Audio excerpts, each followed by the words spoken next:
মকর সংক্রান্তির পূর্ণ লগ্নে পূর্ণ স্নানের জন্য আগে থেকেই ভিড় জমেছে গঙ্গা সাগরে। একই ছবি দেখা গেল অজয় নদের তীরেও। মকর সংক্রান্তি উপলক্ষে প্রতিবারের মতো এবছরও ঐতিহ্যবাহী জয়দেবের কেঁদুলি মেলায় ভিড় জমেছে। জয়দেব মেলা বীরভূম জেলার অজয় নদের পাড়ে হলেও মেলার অনেকাংশই অজয় নদের এপারে পশ্চিম বর্ধমান জেলার কাঁকসায় হয়ে থাকে। রাজ্যের বিভিন্ন প্রান্ত থেকে এমনকি রাজ্যের বাইরে থেকেও বহু পুণ্যার্থী এই জয়দেব মেলায় এসে পৌঁছে যান। সড়ক পথ বা রেলপথে, জাতীয় সড়ক বা দুর্গাপুর স্টেশন থেকে বাসে, ছোট গাড়িতে, বিভিন্ন যানবাহনের মাধ্যমে কাঁকসা হয়ে অজয় নদের পাড়ে জয়দেব মেলায় পৌঁছে যান পুণ্যার্থীরা।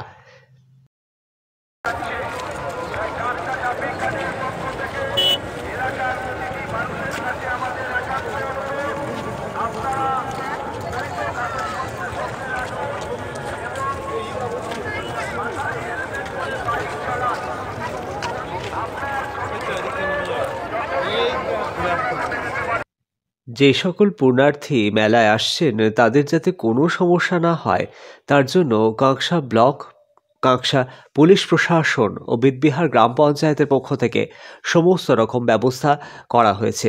বসানো হয়েছে একাধিক সিসিটিভি ক্যামেরা, নদীর ধারে রয়েছে ওয়াচ টাওয়ারও। মহিলাদের স্নান করার জন্য আলাদা ব্যবস্থাও করা হয়েছে। প্রশাসনের তরফ থেকে উদ্যোগ নেওয়া হয়েছে প্লাস্টিক জাতীয় কোনো জিনিস যাতে ব্যবহার না করা হয় সে বিষয়ে সচেতনতামূলক প্রচারও চলছে গোটা মেলা জুড়ে। মেলা কমিটির তরফেও কিন্তু উদ্যোগ নেওয়া হয়েছে মেলাকে সফল করার জন্য, এবং সেই উদ্যোগও রীতিমতো চলছে, বাস্তবায়িত হচ্ছে এক প্রকার বলাই যায়, কারণ মেলা এখনো পর্যন্ত কোনো রকমের অপ্রীতিকর ঘটনা ঘটার কোনো খবর পাওয়া যায়নি। রাজ্যের বিভিন্ন প্রান্ত থেকে এমনকি ভিন রাজ্য থেকেও বহু পুণ্যার্থী এই জয়দেব মেলায় এসে পূর্ণ স্নান সারেন। সেই কারণে রীতিমতো স্নানের ঘাটও চিহ্নিত করা হয়েছে প্রশাসনের তরফে।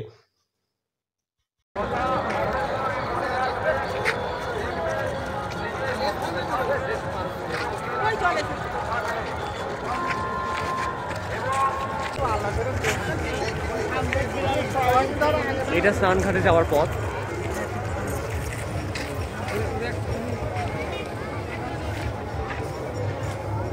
এবং অনেকে কিন্তু এই টেন্টগুলো করে রাত্রিবাসও করেন এখানে।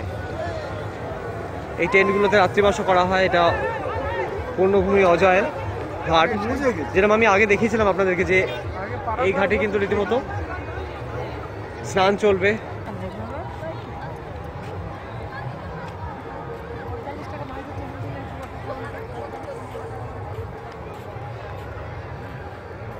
এইখানেও কিন্তু কিছু মূর্তি করা হয়েছে, দেখুন এখানে মূর্তি বানানোর প্রক্রিয়া চলছিল, সেটা আমি আমার ভিডিওতে আগে দেখিয়েছিলাম। এই যে বাঁশের ব্যারিকেড করা রয়েছে দেখুন চারদিকে। এখানে অজয় ঘাট, দুদিকেই কিন্তু স্নানের প্রক্রিয়া রয়েছে, করতে পারবে, স্নান সারতে পারবেন পুণ্যার্থীরা। মকর সংক্রান্তি মানেই বীরভূমের অজয় নদের তীরে জয়দেব কেঁদুলি মেলা। মকর সংক্রান্তিকে কেন্দ্র করে একদিকে যেমন অজয়ে পুরো স্নান চলল মকর সংক্রান্তির দিনভর, তেমনি কবি জয়দেবের মন্দিরে পুজো পাঠ। অন্যদিকে তেমনি এই উপলক্ষে ভিড় জমালেন বাংলার বিভিন্ন প্রান্তের বাউল ফকির শিল্পীরা। দোতারা ও বাউলের সুরে মাতোয়ারা হয়ে ওঠে অজয়ের তীর, যা শুনতে ভিড় জমান কাতারে কাতারে মানুষ।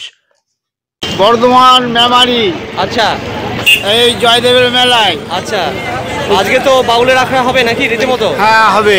আচ্ছা, কোন আখড়ায় এসছেন আপনি? আমার এসেছি কোন শিবাস বাবাজি।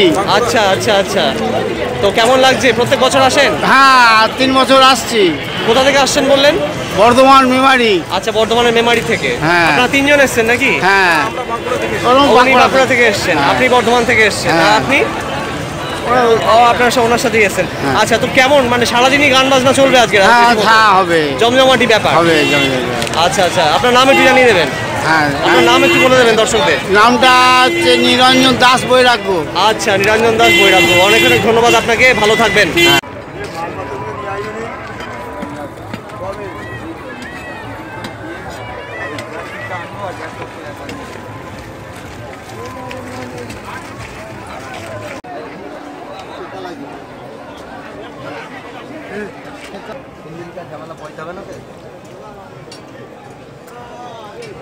অ্যাম্বুলেন্স রয়েছে, সেই ড্রাইভারদের উদ্দেশ্যে বলছি, আপনি একবার আমাদের বিদ্যালয় তৃণমূল কংগ্রেস কার্যালয়ে দেখা করুন। কনকনে ঠান্ডাকে উপেক্ষা করে সোমবার ভোর থেকে পূর্ণ স্নানে দিনভর ব্যস্ত রইলেন পুণ্যার্থীরা। অজয় নদের যে অংশটি বিপজ্জনক তা প্রশাসনের তরফে সতর্ক করে জানিয়ে দেওয়া হয়েছিল।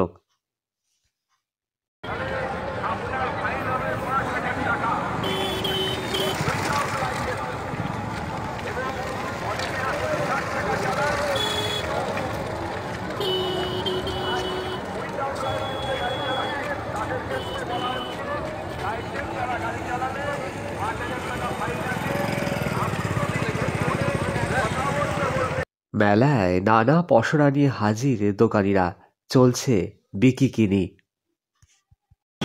একথা আমি বলছি না, আগেকার মুনি ঋষিরা বলে থাকেন, একথা মিথ্যা নয়। তিনি বলছেন, আমার কোনো রোগ নেই, আমার কোনো অসুবিধা নেই। দাদা ভাই, সময় ঘুরে যায়, চিরদিন কারো একরকম থাকে না। এর একটা আংটি হাতে থাকে, জীবনে খারাপ সময় আসবে না।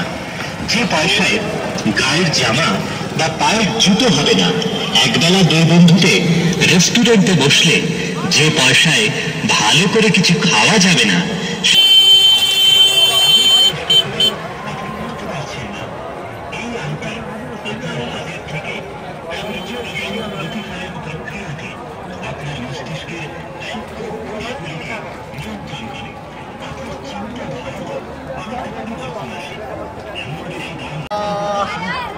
লাইট জ্বালানোর দরকার ছিল, তো কাটবে নাকি?